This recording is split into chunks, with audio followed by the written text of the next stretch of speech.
ছোটবেলায় রূপকথার গল্প শুনতে আমাদের সবারই ভালো লাগতো। রূপকথার রাজ্যে বহু বছর আগে আকাশ থেকে নেমে এসেছিল একদল মানুষখেকো দৈত্য। অত্যন্ত শক্তিশালী এই দানবগুলো এসে একের পর এক মানুষ ধরে খেয়ে ফেলে আর চারিদিকের সবকিছু ধ্বংস করে। মানুষ কি পারবে এসব দানবদের হাত থেকে নিজেকে বাঁচাতে? কি হয়েছিল আর কেনই বা তারা পৃথিবীতে নেমে এসেছিল, এই নিয়ে Hollywood movie Jack the giant Slayer. রূপকথার মায়াবী রাজ্যে যাওয়ার আগে আপনি যদি আমাদের চ্যানেলে নতুন হয়ে থাকেন অবশ্যই সাবস্ক্রাইব করে সাথেই থাকবেন। মুভি শুরুতে আমরা ছোট্ট জ্যাককে দেখতে পাই। জ্যাক তার কৃষক বাবার সাথে থাকে। ছোটবেলা থেকে জ্যাক রূপকথার গল্প শুনতে খুব ভালোবাসে। সে প্রতিদিন তার বাবার কাছে গল্প শুনে ঘুমাতে যায়। তার বাবা তাকে রাজা এরিকের গল্প শোনায় আর এই গল্পটা জ্যাকের খুব পছন্দের। আজ থেকে কয়েক হাজার বছর আগে এরিক ছিল ইংল্যান্ডের রাজা। তার রাজত্বে সবাই সুখে স্বাচ্ছন্দ্যে বসবাস করত। কিন্তু একদিন কিছু পাদ্রী তন্ত্রমন্ত্র করে কিছু বীজ তৈরি করে। এই বীজ থেকে তৈরি হওয়া বিশাল গাছে চড়ে তারা আকাশে স্বর্গে যেতে পারবে। তারা বীজ মাটিতে পুঁতে দিলে সেখানে বিশাল বড় একটি লতানো গাছ জন্মায় আর সেটা আকাশের দিকে মেঘের মধ্যে উঠে যায়। তারা সবাই ভাবে এই গাছ স্বর্গের দিকে গেছে। সেই পাদ্রীরা এবার গাছ বেয়ে আকাশের দিকে উঠতে শুরু করে। কিন্তু পৃথিবী ও স্বর্গের মধ্যে একটা জায়গা ছিল যেখানে দৈত্যরা বসবাস করত। পাদ্রীরা না জেনেই সে দৈত্যদের দেশে চলে যায়। দৈত্যরা যখন দেখে মানুষরা এসেছে তারা মানুষদের ধরে খেয়ে ফেলে এবং সেই গাছ বেয়ে দৈত্যগুলো পৃথিবীতে নেমে আসে। পৃথিবীতে এসে তারা প্রথমে সব ধন সম্পত্তি লুটপাট করে এবং সব গবাদি পশু খেয়ে ফেলে। এরপর তারা মানুষদের ধরে খাওয়া শুরু করে। দৈত্যরা এতই শক্তিশালী ছিল রাজা এরিকের সৈন্যরা তাদের সাথে যুদ্ধ করতে পারছিল না। দৈত্যরা ধীরে ধীরে গোটা পৃথিবী নিজেদের দখলে নিতে থাকে। সে সময় কয়েকজন সৈনিক অনেক চেষ্টার পর একটা দৈত্যকে মেরে ফেলে আর ওই মৃত দৈত্যের হৃৎপিণ্ড দিয়ে কিছু তন্ত্রমন্ত্র করে একটা মুকুট বানানো হয়। রাজা এরিক মুকুটটি পরে দৈত্যদের সামনে আসলে সব দৈত্যরা রাজার সামনে নতি স্বীকার করে। আসলে এই মুকুটে এমন এক শক্তি ছিল যে এই মুকুট পরবে দৈত্যরা তার কথা শুনতে বাধ্য হবে। রাজা এরিক দৈত্যদের আদেশ করে তাদের দেশে ফিরে যেতে। সেই দৈত্যরা আবার গাছে চড়ে উপরে নিজেদের দেশে ফিরে যায়। সব দৈত্য চলে গেলে রাজার নির্দেশে গাছ কেটে ফেলা হয়। কিন্তু এখনও রাজার কাছে জাদু বীজগুলো আছে যা দিয়ে ওই বিশাল গাছগুলো আবার তৈরি করা যাবে। রাজা এরিক বীজ এবং মুকুটটি নিজের কাছে রাখেন। রাজা মারা যাওয়ার পর তার কফিনের ভেতর সেই বীজগুলো এবং মুকুটটি রেখে তাকে দাফন করা হয়। জ্যাক যখন তার বাবার কাছে এই গল্পগুলো শুনছিল ঠিক একই সময় দেশের অপর প্রান্তে রাজকন্যা ইজাবেল তার মায়ের কাছে এই গল্পটি শুনছিল। এরপর অনেক বছর কেটে যায় আর দৈত্যদের গল্প একটা রূপকথা হয়ে মানুষের মুখে থেকেই যায়। কিন্তু সেই বীজগুলো এবং মুকুটটি আজও মাটির নিচে কোথাও চাপা পড়ে আছে, যার কথা খুব অল্প মানুষই জানে। এরপর আমরা দেখতে পাই জ্যাক বড় হয়ে গেছে। তার চাচা তাকে একটি ঘোড়া দেয় বিক্রি করার জন্য। জ্যাক ঘোড়াটা নিয়ে শহরে আসে। এখানে এসে দেখে রাজা এরিক এবং সে দৈত্যদের গল্প নিয়ে একটা নাটক হচ্ছে। জ্যাক নাটক দেখতে চলে আসে। সেখানে একটি মেয়েকে দেখতে পাই। মেয়েটি দেখতে অপূরব সুন্দরী। এই মেয়েটি রাজকন্যা ইজাবেল। সে সবার থেকে লুকিয়ে এখানে এসেছে। একটু পরে কয়েকজন এসে রাজকুমারীকে বিরক্ত করতে শুরু করে। তখন রাজকুমারীকে বাঁচাতে জ্যাক এগিয়ে আসে এবং তাদের সাথে লড়াই করে। এরই মধ্যে রাজকুমারীকে খুঁজতে রাজার সৈন্যরা আসে। তারা ইজাবেলকে নিয়ে চলে যায়। এদিকে জ্যাক প্রথম দেখাতেই রাজকুমারীর প্রেমে পড়ে গেছে। ইজাবেলও প্রথম দেখায় জ্যাককে পছন্দ করে ফেলে। কিন্তু উপায় কি? কারণ রাজা ইজাবেলের বিয়ে ঠিক করেছে রেডরিকের সাথে। যেহেতু রাজার কোনো ছেলে ছিল না তাই ইজাবেলকে বিয়ের পর রেডরিক হবে পরবর্তী রাজা। তবে ইজাবেল রেডরিককে মোটেই পছন্দ করে না। ইজাবেল নিজের জীবনকে এত সহজে নষ্ট করতে চায় না। সে দেশ বিদেশ ঘুরতে চায়, পাখির মতো উড়তে চায়। কিন্তু তার বাবা মানে রাজা তার কথা শুনে না। এই কারণে ইজাবেল মন থেকে অনেক দুঃখী। এদিকে রেডরিক তার বন্ধুর সাথে নিজের মহলের দিকে যাওয়ার সময় তারা একটি পাদ্রীকে দেখতে পায়। পাদ্রীটি তাদের দেখে সেখান থেকে দ্রুত পালিয়ে যায়। রেডরিক নিজের ঘরে গিয়ে দেখে সেখানে সবকিছু এদিক ওদিক ছড়ানো। সে তাড়াতাড়ি একটা বই খুলে দেখে, কিন্তু সে বইয়ের ভিতর যা ছিল সেটা আর নেই। এবার রেডরিক একটা ফুলদানি বের করে। সেখানে কিছু একটা লুকিয়ে রেখেছিল, তবে সেটা ওখানে আছে। এখানে আমরা একটি মুকুট দেখতে পাই। আসলে এটাই সেই মুকুট যেটা আজ থেকে কয়েক হাজার বছর আগে রাজা এরিক তৈরি করেছিল। রেডরিক রাজা এরিকের কবর খুঁড়ে ওই মুকুট আর জাদুবীজ বের করে নিজের কাছে রেখেছিল। কিন্তু বীজগুলো এখন তার কাছে নেই। রেড্রিক বুঝতে পারে সেই পাদ্রী যে একটু আগে তাদের দেখে পালিয়েছিল সে বীজগুলো নিয়ে গেছে। রেড্রিক পাদ্রীকে খুঁজতে লোক পাঠায়। এদিকে পাদ্রী তখনও নগর থেকে পালাতে পারেনি, কারণ শহরের চারিদিকে রেড্রিকের সৈন্যরা পাহারা দিচ্ছে। কোনো উপায় না পেয়ে জ্যাককে বলে, তোমার ঘোড়াটা আমাকে দিয়ে দাও, আমি অনেক টাকা দেব। জ্যাক বলে, তুমি তো একজন পাদ্রী, তোমার কাছে টাকা আসবে কি করে? পাদ্রী জ্যাককে বীজগুলো দিয়ে বলে, এগুলো নিয়ে সুরক্ষিতভাবে নগরের বাইরে গির্জায় পৌঁছে দাও, সেখানে গেলে তোমার টাকা পেয়ে যাবে। তবে সাবধান, ভুলেও এই বীজগুলো পানির সংস্পর্শে আনবে না। জ্যাক জানতো না এই বীজগুলো সেই রূপকথার গল্পের বীজ, যার কথা ছোটবেলায় সে শুনেছিল। সে পাদ্রীর কথা বিশ্বাস করে তাকে ঘোড়া দিয়ে দেয়। এদিকে রেড্রিকের সৈন্যরা দেখে পাদ্রী ঘোড়া নিয়ে পালাচ্ছে। তারা পাদ্রীকে ধরে ফেলে, কিন্তু তার কাছে বীজগুলো পায় না। জ্যাক বাড়িতে ফিরে তার সাথে ঘটে যাওয়া ঘটনা তার চাচাকে জানায়। তার চাচা খুব রেগে বলে, তোমাকে ওই পাদ্রী বোকা বানিয়েছে। সে জ্যাকের কাছ থেকে বীজগুলো নিয়ে ফেলে দেয়।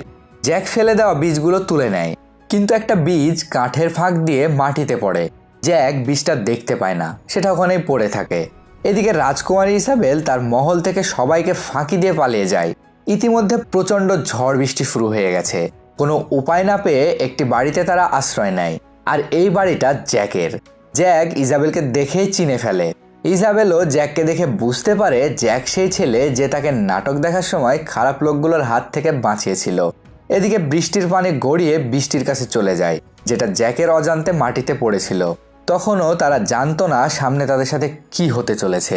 তারা যখন কথা বলছিল ঠিক তখন বীজ থেকে একটা গাছ জন্মায়, আর গাছটা দ্রুত বড় হতে থাকে। জ্যাকের ঘর সহ সেটা আকাশের দিকে যেতে শুরু করে। জ্যাক ঘরের বাইরে ছিটকে পড়ে, কিন্তু রাজকুমারী তখনও ঘরের ভেতরে ছিল। জ্যাক তাকে ঘর থেকে বের করার অনেক চেষ্টা করে, কিন্তু ইজাবেলকে বাইরে বের করতে পারে না। একসময় জ্যাক গাছ থেকে পড়ে যায়, আর গাছটি সোজা মেঘের দিকে উঠে যায়। পরদিন সকালে জ্যাকের জ্ঞান ফিরলে সে দেখে রাজার সৈন্যরা এসেছে। তারা ভাবে রাজকুমারীর সাথে জ্যাক নিশ্চয়ই কিছু করেছে। জ্যাক তাদের প্রকৃত ঘটনা খুলে বলে। সব শুনে রাজা হুকুম দেয় একদল সৈন্যকে গাছের উপরে উঠে রাজকুমারী ইজাবেলকে খুঁজে নিয়ে আসার। তখন রেড্রিক বলে, আমি রাজকুমারীর জীবন বাঁচিয়ে তার কাছে প্রমাণ করতে চাই আমি তার যোগ্য। রাজার সব থেকে বাহাদুর সেনাপতি এডমন্ড একদল সৈন্য প্রস্তুত করে। রেড্রিক রাজাকে অনুরোধ করে জ্যাককে সাথে নেওয়ার জন্য। রাজার নির্দেশে জ্যাকও তাদের সাথে ওপরে উঠতে শুরু করে। তারা গাছে ওঠার সময় অনেক বাধার সম্মুখীন হয়। ঝড়, বৃষ্টি, বজ্রপাত উপেক্ষা করে তারা ওপরে উঠতে থাকে। গাছ বেয়ে উঠতে গিয়ে হঠাৎই কিছু লোক নিচে পড়ে, কারণ রেড্রিক দড়ি কেটে তাদেরকে নিচে ফেলে দিচ্ছে। বাকি কিছু সৈন্য অনেক কষ্টে পরদিন মেঘের ওপরে দৈত্যদের দেশে পৌঁছায়, কিন্তু তারা এখনও কেউ জানে না এটা দৈত্যদের রাজ্য। সবাই আলাদা দলে ভাগ হয়ে রাজকুমারীর খোঁজ করতে থাকে। রেড্রিক জ্যাককে একা পেয়ে মেরে ফেলার ভয় দেখিয়ে বাকি জাদু বীজগুলো নিয়ে নেয়, কিন্তু জ্যাক চালাকি করে একটা বীজ নিজের কাছে রেখে দেয়। পরের দৃশ্যে জ্যাক, এডমন্ড এবং একজন সৈনিক যখন রাজকুমারীর খোঁজ করছিল তখন সেখানে বিশাল বড় একটা দৈত্য চলে আসে। জ্যাক দৈত্যকে দেখে পানির নিচে লুকিয়ে পড়ে। দৈত্যটা এডমন্ড এবং সৈন্যটিকে ধরে নিয়ে চলে যায়। জ্যাক দৈত্যটির পিছনে যেতে থাকে। জ্যাক মনে করে দৈত্য নিশ্চয়ই রাজকুমারীকেও বন্দি করেছে এবং এখন এদের সেখানেই নিয়ে যাওয়া হচ্ছে। ওদিকে রেড্রিক ও তার বন্ধু যখন রাজকুমারীর খোঁজ করছিল ঠিক তখন সেখানে একটা দৈত্য এসে রেড্রিকের বন্ধুকে ধরে খেয়ে ফেলে। দৈত্যটি রেড্রিককে ধরে খেতে যাচ্ছিল তখন সে জাদুর মুকুটটি বের করে। দৈত্য মুকুটটি দেখে রেড্রিকের সামনে ঝুঁকে পড়ে। পরের দৃশ্যে আমরা দৈত্যদের সর্দারকে দেখতে পাই। তারা সবাই জেনে গেছে তাদের রাজ্যে মানুষ এসেছে এবং তার কাছে রাজকুমারী ইজাবেল বন্দি। এবার সব দৈত্যরা পরিকল্পনা করে সবাই পৃথিবীতে গিয়ে মানুষের মাংস খাবে, কিন্তু তারা ইজাবেলকে জিজ্ঞেস করে সে এখানে কিভাবে এসেছে। ইজাবেল কোনো উত্তর দেয় না। তখন সর্দার একজন মানুষকে ধরে খেয়ে ফেলে। সে এবার এডমন্ডকে খেতে যাচ্ছিল তখন সেখানে রেড্রিক চলে আসে। সে মুকুটটি পরেছিল, তাকে দেখে সব দৈত্যরা তার সামনে নতি স্বীকার করে। রেড্রিক এগিয়ে গিয়ে সর্দার দৈত্যের মাথায় পা দিয়ে সিংহাসনে ওঠে। সে বলে, আমি এখন থেকে তোমাদের রাজা। যে দুজন মানুষকে দৈত্যরা বন্দি করে রেখেছিল তারা ভাবে হয়তো রেড্রিক এবার তাদের বাঁচাবে, কিন্তু না, রেড্রিকের মনে আছে শয়তানি পরিকল্পনা। সে বলে, আমি এসব দৈত্যদের নিয়ে পৃথিবীতে যাব আর সব রাজ্য জয় করব। রেড্রিক ইসাবেল এবং এডমন্ডকে দৈত্যদের হাতে তুলে দেয় তাদের রান্না করে খাওয়ার জন্য। একজন দৈত্য এডমন্ডকে রান্না করার সময় সেখানে জ্যাক আসে। একটি ছুরি নিয়ে দৈত্যের পিঠে ঝাঁপিয়ে পড়ে। দৈত্যটিকে আচমকা পিছন থেকে হামলা করায় সে কিছুই বুঝে উঠতে পারে না। সে নিচে পড়ে গেলে ছুরি তার পিঠে গেঁথে যায়। এই সুযোগে জ্যাক, এডমন্ড এবং রাজকুমারী ইসাবেলকে নিয়ে সেখান থেকে পালিয়ে যায়। কিন্তু তারা গাছের কাছে ফিরে দেখে সেখানে একটা বিশাল বড় দৈত্য শুয়ে আছে। তাকে ফাঁকি দিয়ে কিভাবে গাছের কাছে পৌঁছাবে তারা ভেবেই পাচ্ছে না, কারণ দৈত্যটি যদি একবার বুঝতে পারে তাহলে সবাইকে গিলে খেয়ে ফেলবে। জ্যাক বুদ্ধি করে জঙ্গল থেকে একটা মৌচাক ভেঙে নিয়ে দৈত্যের মুখের মধ্যে ঢুকিয়ে দেয়। একটু পর দৈত্যটা পাগলের মতো এদিক ওদিক ছোটাছুটি করতে গিয়ে পা পিছলে নিচে পড়ে যায়। ওদিকে নিচে পৃথিবীতে রাজা এবং তার সৈন্যরা রাজকুমারীর ফেরার অপেক্ষা করছে। তারা দেখে আকাশ থেকে একটি দৈত্য নিচে এসে পড়েছে। সবাই বুঝতে পারে এতদিন ধরে যে রূপকথার গল্প তারা শুনেছে সেটা আসলে সত্যি। তবে ভাগ্য ভালো দৈত্যটা উঁচু থেকে পড়ে মারা গেছে। রাজা মনে করে দৈত্যরা নিচে চলে আসতে পারে, তারা একবার নিচে আসলে পৃথিবীর মানুষদের খেয়ে ফেলবে। তাই রাজা নিজের মেয়েকে ফিরে পাওয়ার আশা ছেড়ে দিয়ে গাছটা কাটার নির্দেশ দেয়। পরের দৃশ্যে জ্যাক, ইজাবেল এবং এডমন্ড নিচের দিকে আসতে শুরু করে। এডমন্ড তাদের নিচে যেতে বলে আর সে এখানে থেকে যায় রেড্রিককে আটকানোর জন্য, কারণ তার কাছে এখন বীজগুলো আছে। সে যদি সমস্ত দৈত্যদের নিয়ে পৃথিবীতে চলে যায় তাহলে সমস্যা আছে। জ্যাক এবং ইজাবেল গাছ বেয়ে নিচে নামতে থাকে। ইতিমধ্যে নিচে রাজার আদেশে গাছ কাটা শুরু হয়ে যায়। পরদিন রেড্রিক দৈত্যদের নিয়ে গাছটির কাছে আসে। তখন এডমন্ড রেড্রিকের উপর আক্রমণ করলে তাদের মধ্যে মারপিট শুরু হয়। রেড্রিকের পকেট থেকে বীজের থলিটা পড়ে যায়। এডমন্ড রেড্রিককে মেরে ফেলে গাছ বেয়ে নিচে নামতে থাকে। দৈত্যদের রাজা মৃত রেড্রিকের মুকুটটি পেয়ে তার আঙ্গুলে পড়ে। এতে সব দৈত্য তার গোলাম হয়ে যায়। নিচে ততক্ষণে গাছটি কেটে ফেলেছে রাজার সৈনিকেরা। জ্যাক এবং ইজাবেল কোনো মতে তাদের জীবন বাঁচিয়ে নিচে চলে আসে। এডমন্ডও সুরক্ষিতভাবে নিচে পৌঁছে যায়। রাজা তাদের সবাইকে দেখে খুব খুশি হয়। রাজকুমারীর জীবন বাঁচানোর জন্য রাজা জ্যাককে পুরস্কার দেয়। জ্যাক এবং রাজকুমারী একে অপরকে ভালোবেসে ফেলেছিল, কিন্তু একজন কৃষক কখনো একজন রাজকুমারীকে বিয়ে করতে পারবে না। তাই জ্যাক তার ভালোবাসার কথা রাজকুমারীকে জানায় না। উপর থেকে দৈত্যরা দেখে তাদের পৃথিবীতে যাওয়ার গাছটি কেটে ফেলা হয়েছে। তখন দৈত্যরা হতাশ হয়ে পড়ে। তখন দৈত্যের রাজা সে বীজ ভর্তি থলেটা দেখতে পায়। সে বীজগুলো পানিতে ফেলে দেওয়ার সাথে সাথে গাছ বের হয়ে পৃথিবীর দিকে নামতে থাকে। দৈত্য রাজা সব দৈত্যদের আদেশ দেয় নিচে নামতে। ওদিকে পৃথিবীতে রাজা ও তার সৈন্যরা নিশ্চিন্ত মনে প্রাসাদে ফিরে যাচ্ছে। তারা ভাবে বিপদ কেটে গেছে। হঠাৎ জ্যাক উপরের দিকে তাকিয়ে দেখে আকাশ থেকে জাদু গাছগুলো নিচের দিকে আসছে। সে বুঝতে পারে দৈত্যরা পৃথিবীতে আক্রমণ করতে আসছে। জ্যাক ঘোড়া নিয়ে দ্রুত ছোটে রাজা এবং রাজকুমারীকে সতর্ক করার জন্য, কিন্তু তার পৌঁছানোর আগেই দৈত্যরা পৃথিবীতে পৌঁছে যায়। রাজা ও তার সৈন্যরা দেখে বিপদ তাদের দিকে আসছে। তারা খুব দ্রুত ঘোড়া ছুটিয়ে মহলের দিকে এগিয়ে যায়। তারা সবাই ভেতরে পৌঁছাতে পারলেও জ্যাক তখনও বাইরে। তবুও এডমন্ড গেট বন্ধের নির্দেশ দেয়। দৈত্যরাও খুব দ্রুত সেখানে চলে আসে। জ্যাক কোনো মতে ঘোড়া নিয়ে মহলের ভেতরে প্রবেশ করে। দরজাটা বন্ধ হওয়ার আগেই দৈত্যদের সর্দার সেটা ধরে ফেলে। সৈন্যরা তাকে আটকানোর জন্য বড় বড় তীর মারলে দৈত্যটা পানির মধ্যে পড়ে যায়। পানির মধ্যে তেল ঢেলে আগুন জ্বালিয়ে দেওয়া হয়। দৈত্য সর্দার উপরে উঠতে পারছিল না। সে পানির মধ্যে সাঁতার কাটতে থাকে। সেখানে একটি গুপ্ত রাস্তা খুঁজে পায়। ইতিমধ্যে বাকি দৈত্যরা চলে আসে। তারা একটি হুক লাগিয়ে দরজাটি টানতে থাকে। অপরদিকে রাজার সৈন্যরা দরজা বন্ধের চেষ্টা করছে। রাজার সৈন্য ও দৈত্যদের মধ্যে তুমুল যুদ্ধ চলছে। সৈনিকরা দৈত্যদের ওপর তীর নিক্ষেপ করলে অনেক দৈত্য মারা যায়। একটি দৈত্য এসে তীর মারার যন্ত্রটি ভেঙে ফেলে। যুদ্ধের পরিস্থিতি দেখে রাজা ভাবে দৈত্যদের হাত থেকে তাদের কেউ বাঁচাতে পারবে না। রাজা রাজকুমারীকে বলে, তুমি জ্যাককে নিয়ে গোপন রাস্তা দিয়ে পালিয়ে যাও এবং আশেপাশে থাকা সব রাজাদের দৈত্যদের বিষয়ে জানিয়ে দাও।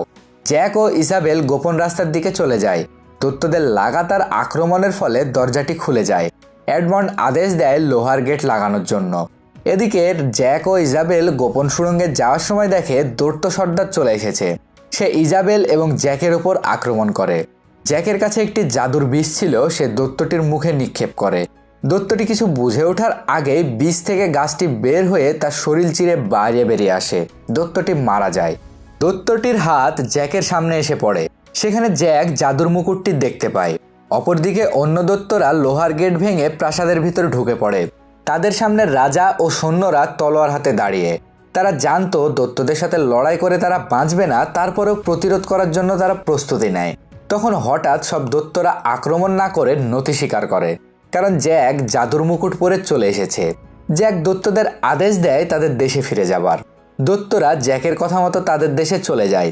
সব দৈত্য ফিরে গেলে ওই গাছগুলি কেটে ফেলা হয়। রাজা একটি নতুন আইন করে, এখন চাইলে কোনো কৃষক রাজকুমারীকে বিয়ে করতে পারবে। জ্যাকের সাথে ইজাবেলের বিয়ে হয়। অনেক বছর তারা সুখে স্বাচ্ছন্দ্যে বসবাস করে। জ্যাক এবং ইজাবেলের দুটি বাচ্চা হয়। তারা তাদের বাচ্চাদের দৈত্যদের গল্প শোনায়, যেমনটা তারা নিজেরা ছোটবেলায় শুনতো। বাচ্চারা জিজ্ঞেস করে ওই জাদু মুকুটটি কি হলো। জ্যাক জানায় ওই মুকুটটি আজও সুরক্ষিত আছে। শেষ দৃশ্যে দেখানো হয় মুকুটটি আরও নানা রকম পাথর দিয়ে সাজানো হয়েছে এবং সেটি বর্তমানে লন্ডনের জাদুঘরে প্রদর্শনের জন্য রাখা আছে।